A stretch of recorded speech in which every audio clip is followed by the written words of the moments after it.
First News with Keeler in the morning on WIBX and WIBX950.com. Luke, good morning. Thanks for coming on. My pleasure.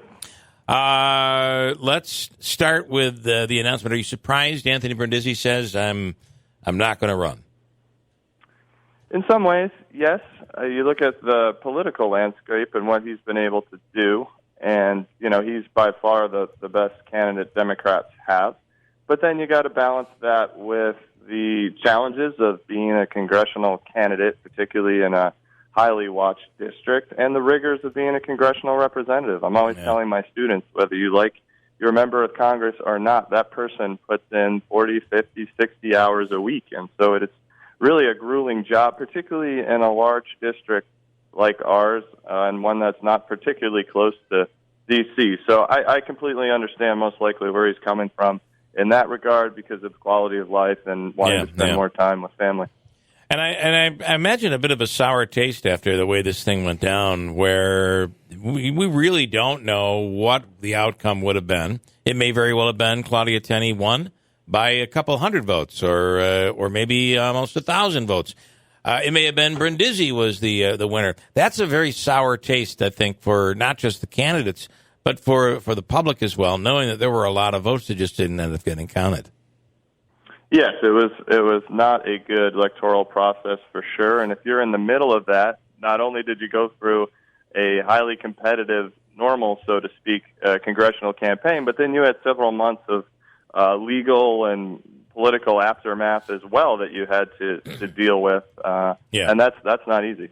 I have somebody yelling at me already here saying, are you trying to say that Claudia Tenney didn't win fair and square? No, I'm not saying that. I'm saying that I'm sure Ms. Tenney would rather have had all of the votes and not gone through all of the votes counted and not gone through this craziness. It doesn't matter. It's just it's wrong that this is happening in the electoral process. Would you agree with that, Luke? Yes, the electoral process was flawed. That's not to take anything away from the legally recognized victor. It's more to point out that it needs to be fixed moving forward. No doubt. For the good of all of us. How much do you think Brindisi was saying, you know what, I don't know what this district's going to look like. I may be facing Catco. You think that played a little bit of a role in his decision? It's hard to say because Representative Catco in a neighboring district, he's a little bit on the ropes. He's been able to weather quite a few storms, has been an impressive candidate in maintaining the 24th district, but now he's lost the conservative endorsement, and that's a big deal for someone like him who's trying to portray himself as a moderate Republican and hold together the Trump faction of the party, the Republican Party, the conservative party line, as well as some moderate Republicans and maybe some moderate Democrats. So you lose a big chunk of your coalition there. And your footing is less strong. So it's really kind of an interesting political development. It is. I think it is. Because then let's say that it is that we become a part of that district. So now you have Catco, consider him as the moderate. A conservative runs from the Syracuse area. Claudia Tenney runs from this area. Boy, we've got a really split-up primary that actually could benefit Claudia Tenney if you think about it. I thought so, too. Yeah. Well, it's hard to envision how it's all going to unfold, of course. There's many moving pieces. But if we proceed from the assumption that the new commission system puts forth two plans, and per the new process, they get rejected by the legislature, and the Democrats are in control of the redistricting, then I think there's a good chance that's going to happen. The key question they have is, do they want to try to tinker at the margins in parts of the state that they look at as competitive, or do they want to remake the whole map in a way to try to maximize the number of seats that Democrats could pick up? And I think if you look at the national landscape and politics in Albany, they're more inclined to go to the latter. So I wouldn't be surprised if we have a very different map altogether because it's such a big national battle, this redistricting. And the Democrats nationally do not have a lot of states where they have unified control, and there's a redistricting process in place this year. And so there's going to be a lot of pressure for New York to do, for the Democrats in New York to do what they can to pick up as many seats as possible. And I have a hard time seeing them not go in that direction. So you feel they're going to carve? We'll just have another carving, that looks abnormal but fits the demographics for the Democratic Party.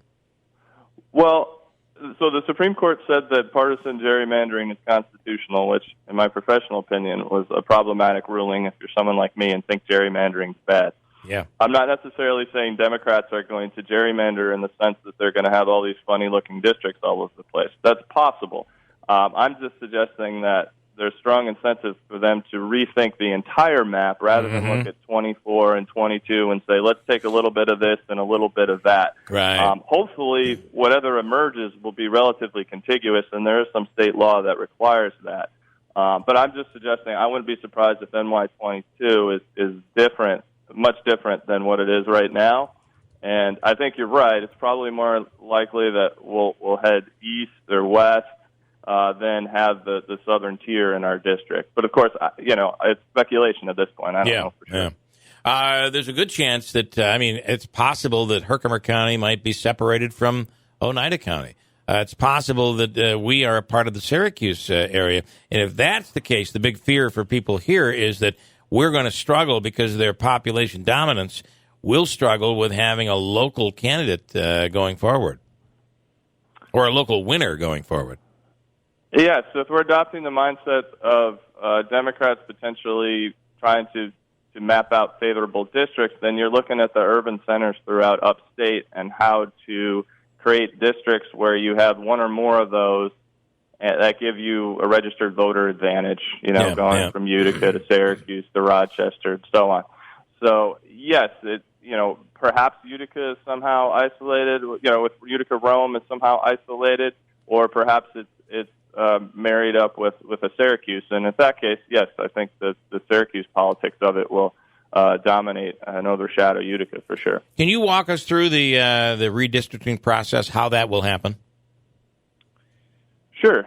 So there's a 10-member commission set up, and this is an effort to try to avoid gerrymandering. And there's these what are called nonpartisan commissions that have been used in other states to try to draw boundaries because they want to try to get some of the political machinations out of this. And so the interesting thing is that political scientists know that nonpartisan commissions are not that much better empirically at drawing less partisan districts than state legislatures. But anyhow, we've got a 10-member commission that's in charge of this. They have to put forth a plan for redistricting, and then it goes to the legislature. And the legislature can reject the plan with a 2/3 vote. So that's why the Democratic advantage in the Assembly and the Senate is so key here. And if they reject two plans, then basically the legislature is able to amend the proposal, and they can amend it significantly if they want. So right now we're waiting for, I believe, some more census data to come in, some final numbers in terms of where people live throughout the state, and that'll come in sometime in the fall, and then I believe the plans will be hashed out, and that legislative process will unfold. Do you see? Will this include the state race, like for instance, the Assembly and the Senate? Yes, those districts also get. Because if you look at the former Claudia Tenney district, which is now Brian Miller's, I mean that is just the worst example of egregious gerrymandering. And if you talk to people in the know, they almost all unanimously say it was done as punishment to Claudia Tenney when she was in the Assembly. Yeah, I mean, it's a difficult political process drawing districts, particularly when the people in office are in charge of drawing them. Yeah. And so it's nearly impossible to remove a partisan competitive dynamic from it. There's some talk that you can go to computer-generated models that sort of take human beings out of it altogether. But then the downside of that is you're not necessarily thinking about communities and historic ties and subcultures in big states. So there really just isn't a perfect way to do it. And human beings are self-interested, and that gets into this process one way or another. All right, it's going to be very interesting, Luke. As always, we appreciate the expert opinion. My pleasure. Have a great day. You do the same. Thank you so much, Luke Perry. Smart guy, really, especially in this congressional race, knows a lot about it and gives a great perspective. And it gives you an idea of how this whole thing. So by the end of the year, we're going to know what not only the congressional race looks like, the seat looks like, but what will happen in the Senate and what is going to happen in the Assembly. And you kind of wonder if Brian Miller's district will change a little bit.